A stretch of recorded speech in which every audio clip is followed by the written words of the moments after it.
Dan sore hari ini kita mau belajar untuk menyenangkan Tuhan. Tapi judulnya saya beri judul, bisa dibantu? Oke. Menyenangkan Roh Kudus. Katakan sama-sama. Oke, menyenangkan Roh Kudus. Apakah bedanya menyenangkan Roh Kudus sama menyenangkan Bapa atau menyenangkan Tuhan Yesus? Sama saja, saudara-saudara ya. Jadi kalau saya berbicara tentang Roh Kudus, berarti yang menyenangkan Tritunggal itu. Nah saudara-saudara, kalau kita semua rindu untuk menyenangkan hati Tuhan, menyenangkan hati Roh Kudus, kenapa sih?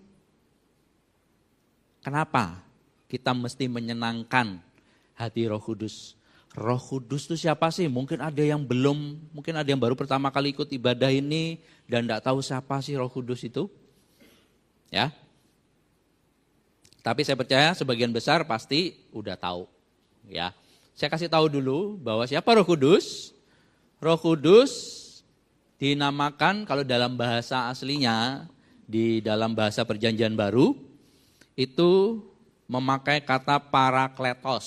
Itu dalam bahasa Yunani, ya, yang berarti arti dari parakletos sendiri itu ada di bawah sini. Ini di bawah sini ya. Apa arti pertama? Pendamping, penolong, penghibur, pembela. Nah, itu arti dari parakletos. Ya. Jadi, parakletos itu sendiri ya Roh Kudus itu. Roh Kudus apa? Roh Kudus itu seorang pribadi yang sebagai pendamping. Pendampingnya siapa? Pendamping kita. Katakan pendamping saya. Ya, pendamping kita, penolong kita, kemudian penghibur kita dan pembela kita. Itu adalah Roh Kudus. Dia adalah parakletos. Jadi pertanyaannya tadi yang saya sampaikan, kenapa kita mau menyenangkan Roh Kudus? Karena apa yang dilakukan oleh Roh Kudus? Ini yang sudah dilakukan oleh Roh Kudus. Kepada siapa?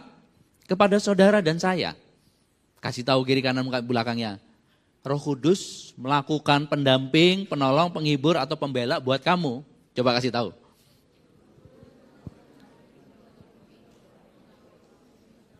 Jadi Roh Kudus itu mendampingi saudara. Di saat saudara punya masalah, harus menyelesaikan masalah di sekolah, masalah di rumah. Kemudian Roh Kudus juga menolong saudara. Di dalam apa? Ketika saudara tidak mampu melakukan sesuatu. Dia menolong. Waktu saudara tidak punya hikmat, mentok di dalam masalahnya, aku butuh nih penolong. Nah, Roh Kudus yang menolong saudara.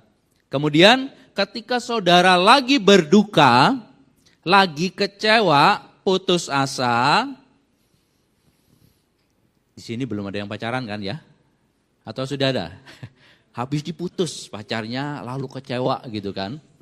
Nah, Roh Kudus adalah penghibur saudara. Itulah Roh Kudus. Kemudian pembela. Roh Kudus itu membela kita. Membela kalau kita ini adalah manusia yang lemah. Kita ini manusia yang enggak berdaya. Termasuk kakak juga. Saudara, ya teman-teman lemah, saya juga lemah. Jadi butuh dibela, butuh didampingi, butuh penolong, butuh penghibur. Tuh, Roh Kudus. Dia sudah lakukan semuanya ini loh untuk kita. Sadar enggak, saudara-saudara? Kalau Roh Kudus itu sudah melakukan ini semua kepada saudara dan saya. Teman-teman sadar enggak? Harusnya menyadari, aku enggak sadar kak, sopo iku. Yang nolong aku ya bapakku, mbokku, mamiku kok selama ini. Melalui orang tua kalian, Roh Kudus itu bisa menolong kalian. Melalui teman-teman kalian, melalui fasilitator saudara, saudari tolong, Roh Kuduslah yang memakai mereka. Atau Roh Kudus sendiri yang langsung menolong saudara. Oleh sebab itu ya teman-teman, jadi kenapa kita mesti belajar untuk menyenangkan Roh Kudus? Karena Roh Kudus sudah melakukan semua ini untuk kita. Kalau saudara di dalam sebuah masalah, kemudian saudara ditolong oleh seseorang yang tiba-tiba saudara tidak perkirakan, tidak nyana-nyana ya, tidak pernah mendengar, ternyata orang itu menolong saudara. Sudah menyelesaikan permasalahan saudara, apa yang saudara lakukan kepada orang tersebut? Kalau sudah ditolong apa?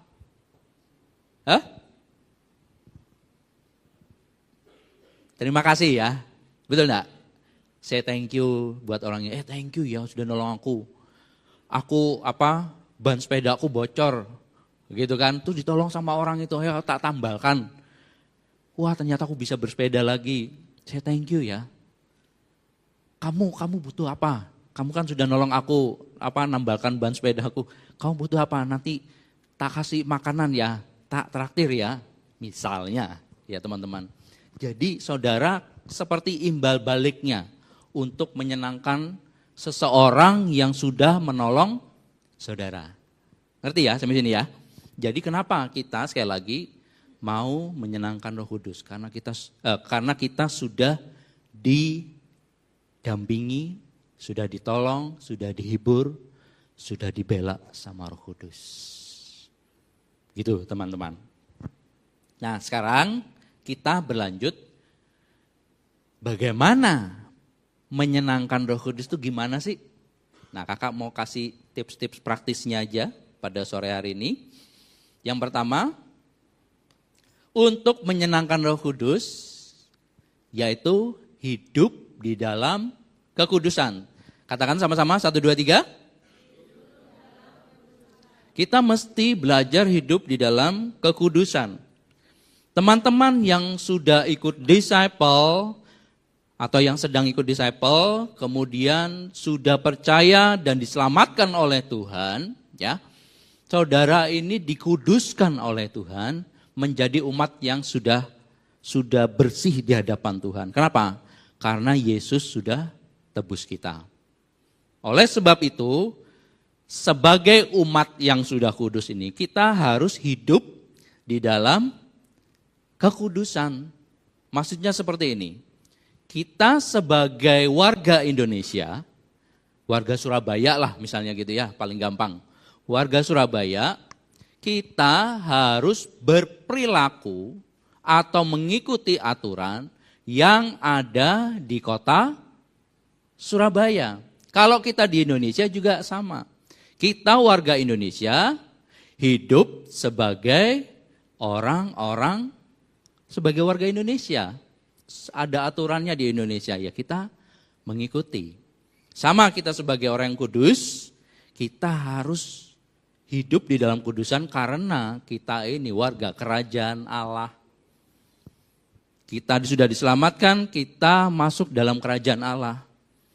Kita harusnya hidup di dalam kekudusan. Wong namanya juga Roh Kudus, mau menyenangkan Roh Kudus. Roh Kudus itu adalah pribadi Allah, ya salah satu pribadi Allah yang benar-benar tidak bisa toleransi dengan yang namanya dosa. Oke, saya kasih ayatnya. Di sini ada 2 ayat. Yang pertama di dalam Efesus pasal 4 ayat yang ke-17. Sebab itu kukatakan dan kutegaskan ini kepadamu di dalam Tuhan. Jangan hidup lagi sama seperti orang-orang yang tidak mengenal Allah dengan pikirannya yang sia-sia.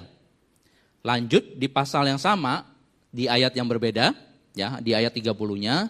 Dan janganlah kamu mendukakan Roh Kudus Allah yang telah memeteraikan kamu menjelang hari penyelamatan. Jadi dari pasal ini, teman-teman nanti kalau baca sendiri di rumah ya, setelah ayat 17 ini ya, jangan hidup lagi seperti orang-orang yang tidak mengenal Allah, di bawah-bawahnya Rasul Paulus sebagai penulis kitab Efesus ini mengatakan, kamu jangan lagi berkata kotor, kamu jangan lagi berdusta, kamu jangan lagi mencuri, bla bla bla bla bla, sampai pada ayat 30. Dan janganlah kamu mendukakan Roh Kudus. Artinya apa? Di setiap perkataan tadi, ya, jangan seperti orang yang tidak kenal Allah. Orang tidak kenal Allah berarti hidupnya tidak hidup dalam kebenaran. Hidupnya dalam dosa terus. Dan tidak merasa bersalah, itulah orang yang tidak kenal Allah. Paham sampai sini? Nah, jadi kita harus hidup di dalam kekudusan karena kita udah ditebus. Dan akhirnya, kalau kebalikan dari ayat ini, jangan dukakan Roh Kudus. Dukakan seperti apa? Yaitu tadi, kalau kelanjutan dari ini, jangan kata kotor, jangan berdusta, jangan mencuri lagi, jangan berbohong, bla bla bla yang lainnya tadi. Karena semua itu mendukakan, tahu ya? Tahu kata mendukakan toh? Mendukakan itu mengecewakan gitu loh, mengecewakan Roh Kudus. Berarti kalau tidak mau mengecewakan Roh Kudus, jangan melakukan yang dikatakan oleh penulis tadi, penulis kitab Efesus ini tadi. Nah, teman-teman, jadi kita semua pasti rindu untuk hidup di dalam kekudusan. Karena Roh Kudus adalah roh yang kudus, tidak mau toleransi dengan adanya dosa. Tuh, Kak, aku kan masih jatuh dalam dosa. Oleh sebab itu, sebagai manusia baru, kalau kita jatuh dalam dosa, cepat-cepat untuk minta ampun sama Tuhan. Kenapa? Karena Tuhan itu adalah setia dan adil. Kalau ada anak-anaknya yang minta ampun, Tuhan ngampuni kok. Yang penting saudara jujur di hadapan Tuhan. Jujur, Tuhan, aku habis jatuh dalam dosa pornografi. Tuhan ampuni aku Tuhan. Karena aku sadar itu salah. Aku habis mukul temanku, gitu kan. Aku salah Tuhan, padahal tangan ini bukan untuk memukul. Ya, Tuhan ampuni aku, Tuhan ampuni saudara. Oke, Tuhan ampuni saudara. Itu kita berupaya untuk hidup kudus di hadapan Tuhan. Dan itu yang menyenangkan Roh Kudus. Itu yang menyenangkan Roh Kudus. Oke, itu yang pertama. Jadi, bagaimana menyenangkan Roh Kudus? Hidup di dalam kekudusan. Yang kedua, intim dengan Roh Kudus. Sama-sama katakan 1, 2, 3. Nah, kita harus membangun keintiman dengan Roh Kudus. Ayatnya di dalam 2 Korintus pasal 13 ayat 14 dikatakan, kasih karunia Tuhan Yesus Kristus dan kasih Allah dan persekutuan Roh Kudus menyertai kamu sekalian. Dikatakan persekutuan Roh Kudus menyertai kamu. Persekutuan itu kan kayak orang yang bersekutu tuh menyatu gitu loh. Bersama-sama. Itu persekutuan ya. Kemudian dalam Galatia pasal 5 ayat 25, jikalau kita hidup oleh Roh Kudus maksudnya, baiklah hidup kita juga dipimpin oleh Roh, yaitu Roh Kudus. Artinya apa? Kalau kita rindu untuk hidup intim, kita harus bersekutu dengan Roh Kudus. Kita harus menyatu terus dengan Roh Kudus. Dan tidak hanya menyatu, kita juga dipimpin step by step oleh Roh Kudus. Satu persatu setiap masalah kegiatan kita dipimpin oleh Roh Kudus. Itu artinya kita terus membangun keintiman dengan Roh Kudus, saudara-saudara. Gimana praktisnya membangun keintiman? Gampang, yang sering diajarkan. Baca sama-sama. 1, 2, 3. Berdoa bisa mengetahui apa yang Roh Kudus Kalau mau tahu apa sih yang Roh Kudus itu sukai? Pertama, ya sering-sering berdoa.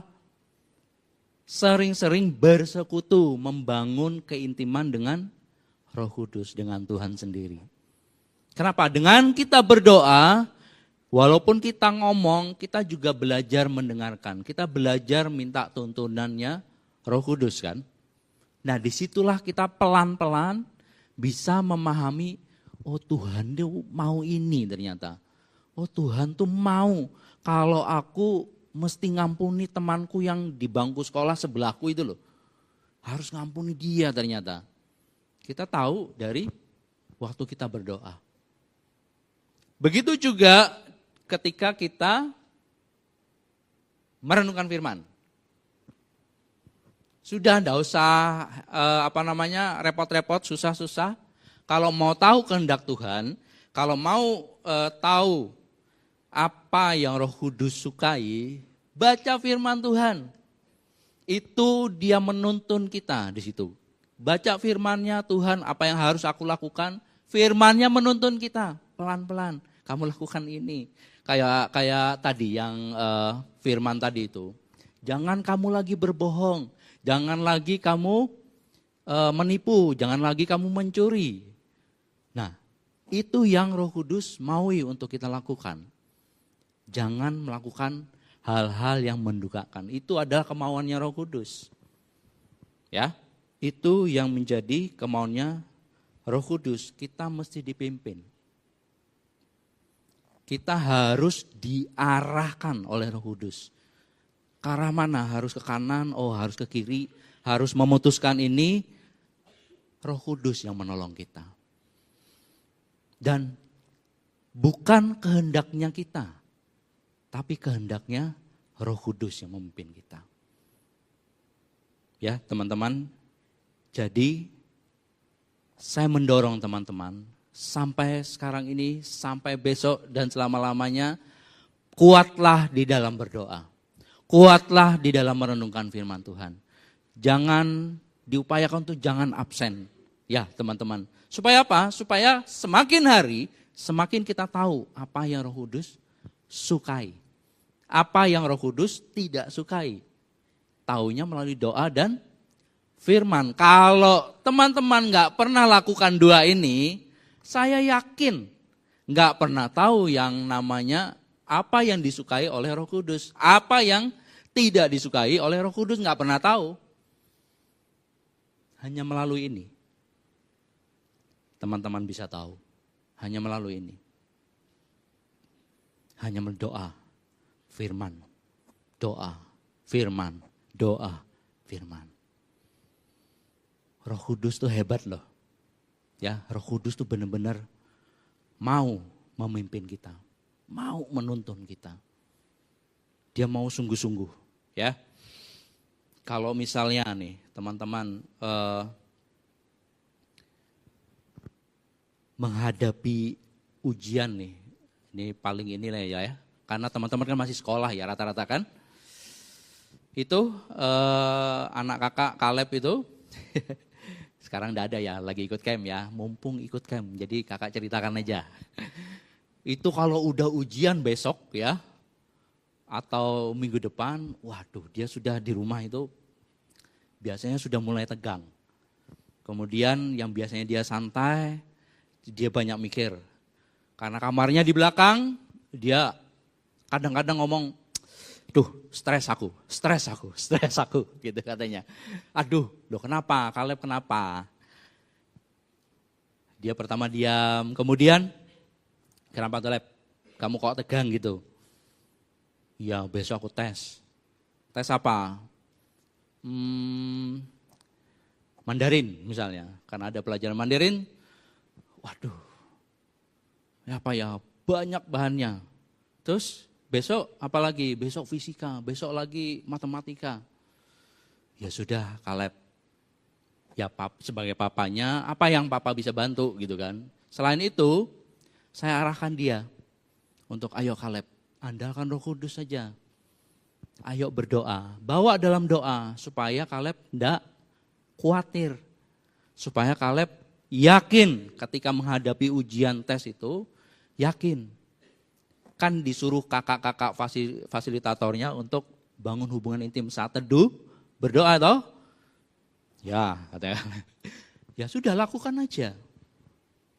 Itu yang membuat Kaleb nanti lebih tenang. Tuntunan Roh Kudus gimana?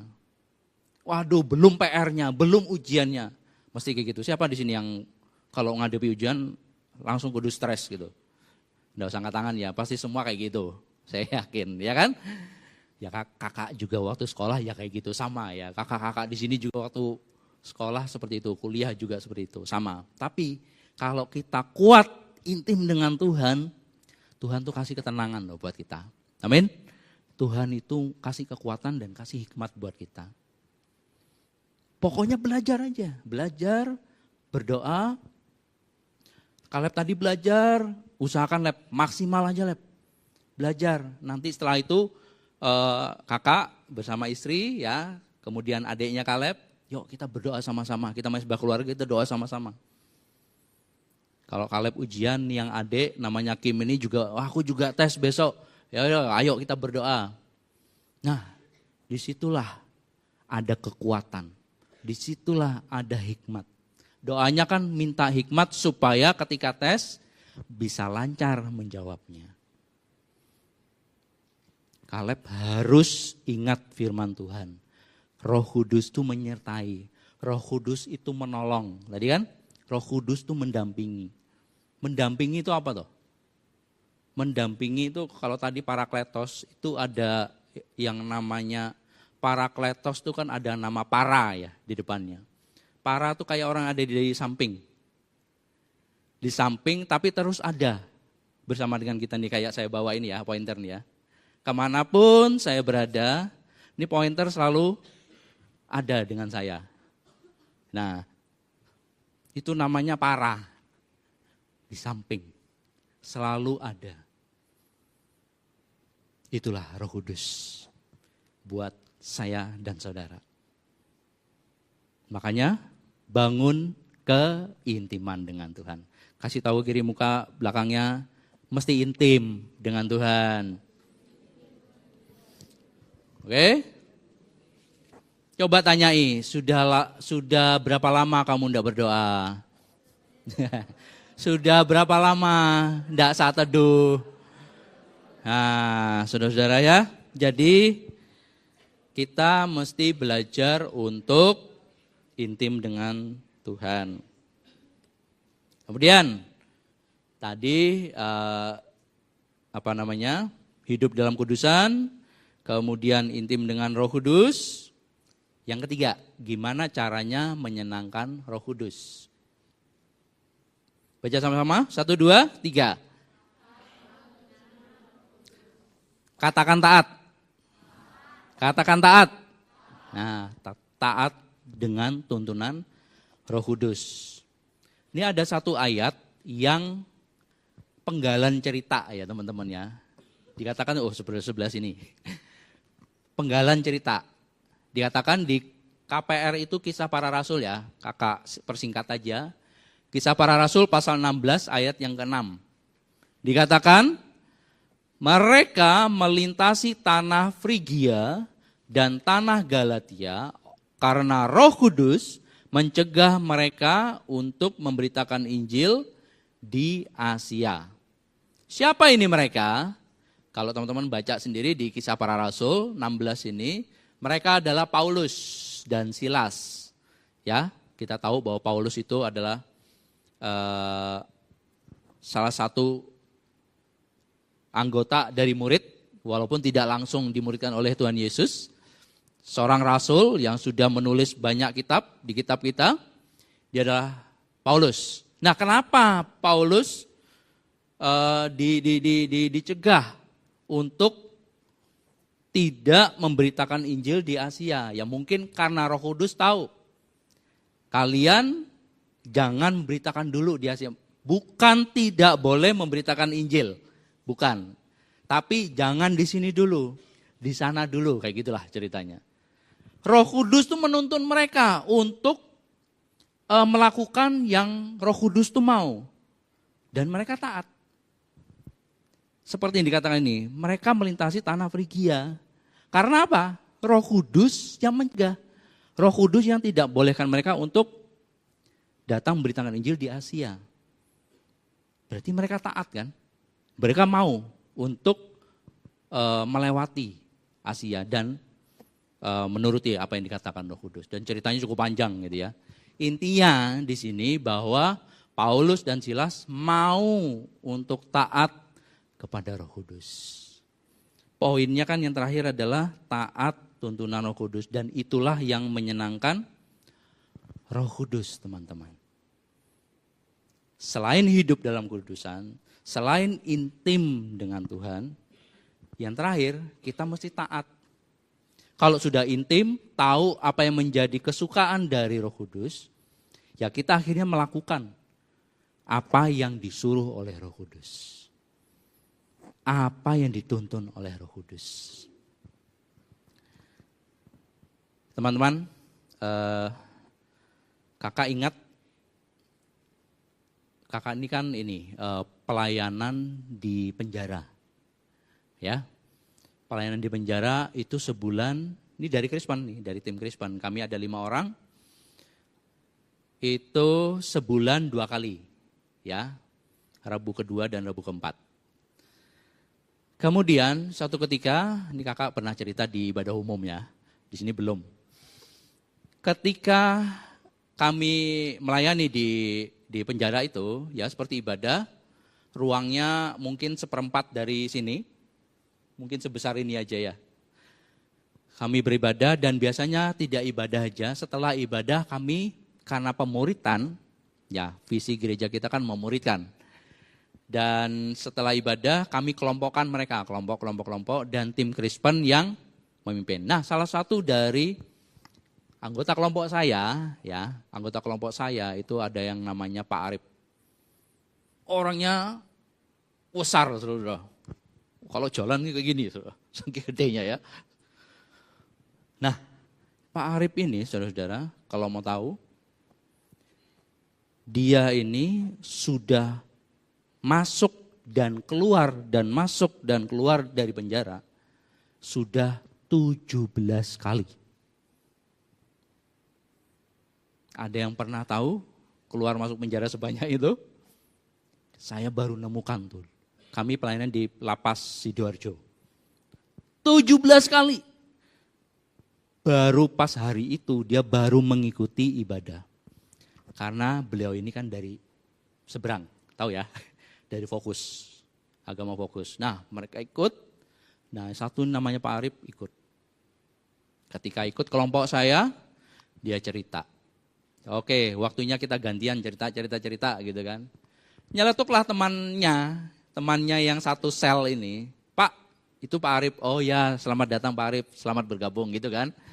Kemudian temannya ini ngomong, Pak Arif nih loh, kan baru masuk ya berapa hari. Besok tuh mau bunuh orang Pak di sini Pak. Duh, besok mau bunuh orang di penjara. Benar tak Pak Arif? Iya Pak, saya kecewa dengan satu orang Pak. Lu siapa? Ini yang apa ya? Yang membuli saya, bahasa ini ya. Membuli saya waktu saya ketangkap di Kapolres kalau enggak salah. Jadi dia ditangkap dulu ya, sebelum ke penjara kan ditangkap di Kapolres.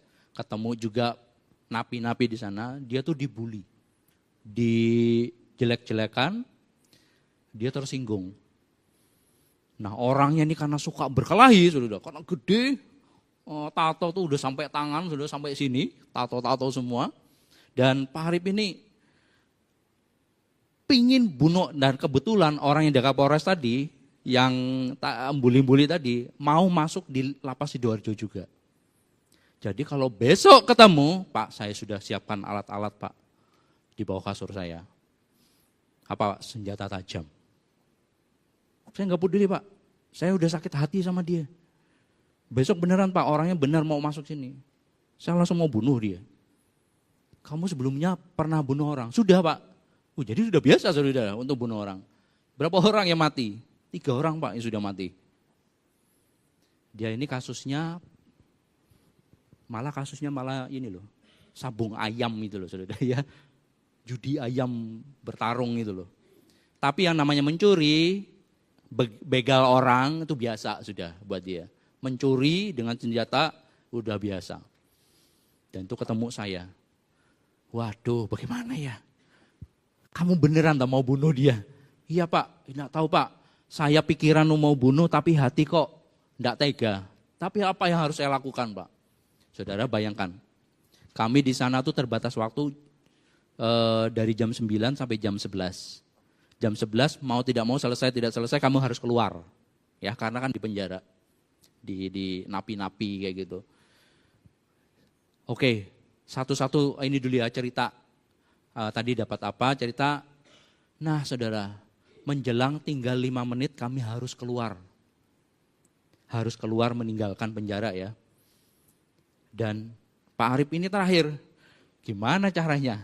Saya berdoa selama yang bercerita itu saya sedikit agak enggak konsentrasi mendengarnya, tapi saya berdoa, Tuhan ini temenan ya, bunuh orang, ya kasihan toh ini. Sudah masuk 17 kali, terus kata temannya, iya Pak belum 18 kali, awas ya bilang gitu kan, jangan sampai yang ke 18 kali. Emang itu hotel gitu ya, bisa keluar masuk gampang. Nah terus akhirnya saya berdoa, gimana Roh Kudus? Aku harus ngomong apa supaya dia tuh enggak jadi dan tetap ikut kami ibadah. Akhirnya menjelang 5 menit saudara-saudara kami harus keluar, Roh Kudus tuh ngomong gini. Nah disinilah saya bergumul. Roh Kudus bilang, oke, kamu beritakan Injil secepat mungkin, kemudian katakan sesuatu, kata-kata nubuat, kata-kata dorongan, kata-kata impartasi, pokoknya intinya dia tidak akan jadi membatalkan niatnya untuk bunuh orang itu besok. 5 menit, ya apa Tuhan caranya? Udah, saya berserah. Oke, Pak Arif, sudah pernah dengar tentang Tuhan Yesus? Sedikit Pak, katanya. Oke, aku jelaskan Tuhan Yesus itu adalah Tuhan pribadi yang mengasihi Bapak, yang sudah berkorban untuk Bapak, dia mati disalibkan, ya Pak, itu untuk Bapak dan saya. Oh ya, oke Pak. Bapak percaya tuh, percaya Pak. Dalam hati saya percaya, tapi mau bunuh orang besok. Tapi sudahlah saya layani kan. Oke, Pak Arif, aku doakan Pak Arif mau enggak hatinya dipenuhi dan dituntun oleh Tuhan Yesus. Oh mau Pak. Oke, berdoa ya, yuk kita doakan jadi satu kelompok, yuk kita doakan Pak Arif. Doakan saudara. Saya sambil berdoa lagi, Tuhan habis ngene ngomong opo gitu kan. Udah detik-detik 3 menit, 2 menit saudara. Itu tadi penginjilan ya 2 menit, 3 menit lah saudara. Doa. Oke, Pak Arif ikuti saya berdoa. Tuhan Yesus, terima kasih untuk pengorbananmu, terima kasih untuk pengorbananmu dan bla bla bla. Saya terima Engkau sebagai Tuhan dan Juru Selamat. Masuk dalam hati saya, pimpin saya. Amin. Tuhan sudah selesai? Enggak, belum selesai. Kasih kata-kata dorongan. Waduh ngomong apa? Saya bingung saudara ya. Jujur, detik-detik 2 menit mengarah ke 1 menit dan kami harus keluar. Kelompok lain sudah selesai, amin, doa-doa, sudah siap mau keluar. Saya ngomong gini, Pak Arif. Ini kalau saya ngomong serius kayak ini bisa ya. Pak Arif, lihat mata saya. Saya juga kadang, saya agak khawatir juga melihat matanya saudara. Orang yang galak putih saudara. Duduk itu kayak ya segitulah preman pokoknya. Lihat mata saya. Pak Arif sudah terima Tuhan Yesus, ya Pak. Tuhan Yesus sudah menguasai hati Pak Arif. Saya percaya Pak Arif besok tidak jadi bunuh orang itu. Pak Arif adalah orang baik. Pak Arif tidak tahu apa yang harus dilakukan. Pak Arif minta tuntunan kudus. Aku percaya dalam nama Yesus, Pak Arif pasti batal melakukan. Saya doa, tapi dalam hati saya waktu pulang, yang besok lek temenan, ya wis Tuhan, ya apa maneh gitu kan. Tapi apa yang menjadi dorongan Roh Kudus tadi, saya lakukan. Kadang kan enggak masuk akal toh. Loh itu 17 kali ya, keluar masuk penjara. Oke, saya sudah lakukan itu. 2 minggu lagi kami kembali kan, pelayanan. Ya sudah, saya waktu pujian, itu teman-teman napi sendiri yang PW-nya, Saya maju untuk berkhotbah. Saya sudah pasrah, kalau dia datang, Pak Arif tidak datang, berarti kalau tidak dimasukkan sel tikus itu maksudnya gini, kalau mereka napi nakal, sudah nakal di dalam sel yang nakal, itu dimasukkan sel yang khusus, kecil, sumuk, gak ada AC ini, saudara, gak ada sofa-sofanya, kemudian benar-benar mereka tidak bisa keluar dari situ selama 2 minggu minimal. Karena nakal, mencuri, bertengkar, berarti kan tidak bisa ibadah. Atau dia dilayar, maksudnya dipindah ke penjara lain.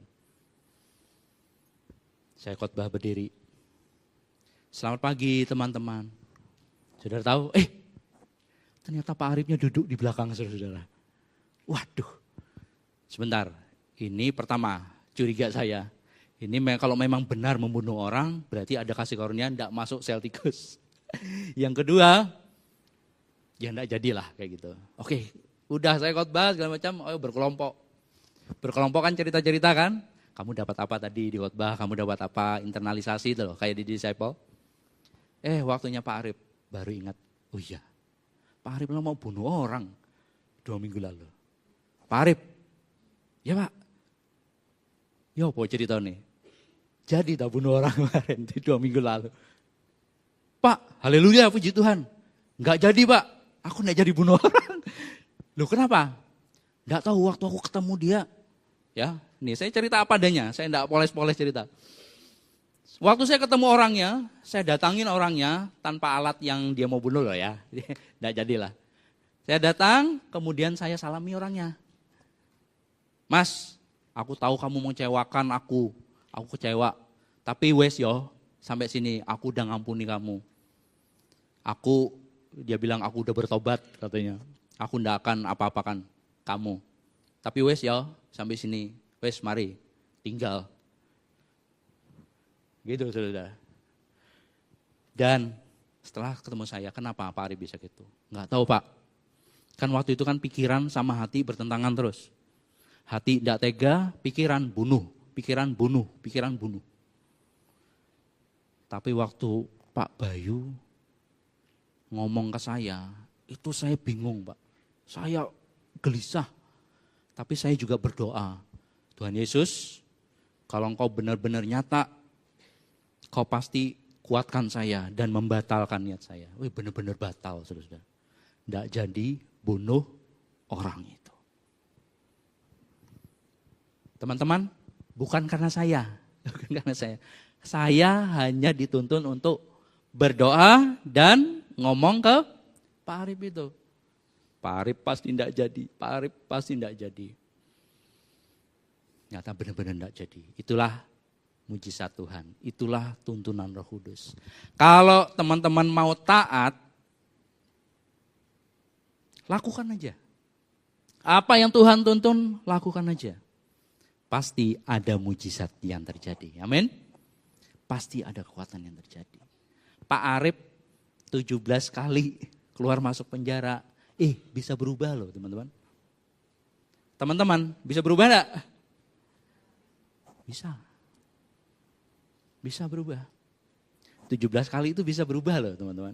Sampai sekarang nih Pak Arif. Dan dia mendapatkan mujizat-mujizat. Karena habis judi sabung ayam itu harusnya kan kena 4 tahun, saudara, 4 atau 5 tahun. Karena mujizat Tuhan dan dia menantang Tuhan Yesus gini, Tuhan Yesus kalau Engkau hidup, bantu saya dalam keputusan berapa lama saya di penjara. Ditantang gitu, karena kan ini belum dari agama seberang.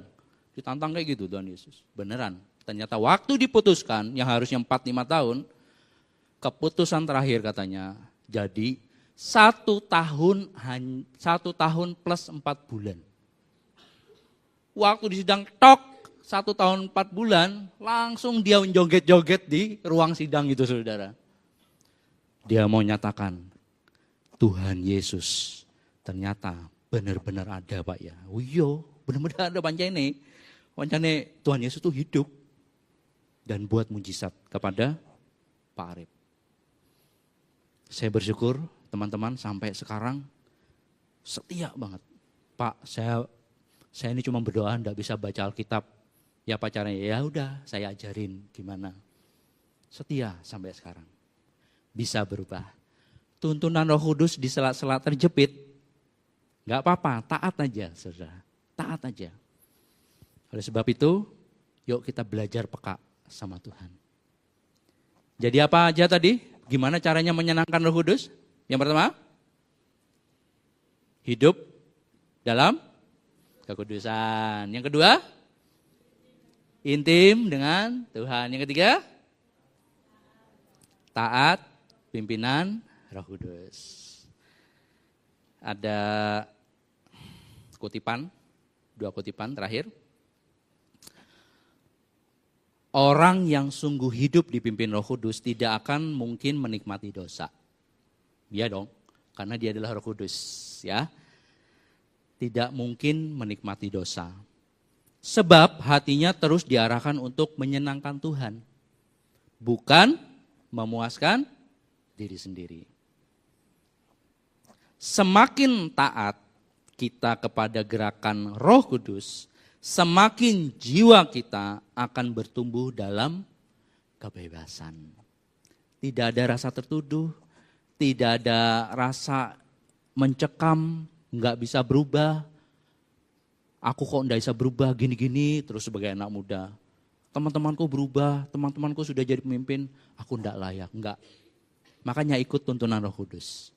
Supaya saudara bertumbuhnya tuh bebas, bertumbuhnya benar-benar sesuai dengan firman Tuhan. Ikuti gerakan Roh Kudus, taat pada Roh Kudus, hidup dalam kekudusan. Amin. Yuk pemuji maju ke depan. Kita nyanyi sebelahku. Dan apa yang kita dengar pada sore hari ini? Pasti saudara kita benar-benar rindu, kita semua rindu untuk menyenangkan hati Tuhan dan kita rindu setiap saat kita dipimpin oleh Roh Kudus. Amin. Siapapun teman-teman yang sini punya masalah, punya pergumulan, andalkan Roh Kudus. Andalkan Roh Kudus. Ya, supaya kita semakin hari semakin kenal Roh Kudus.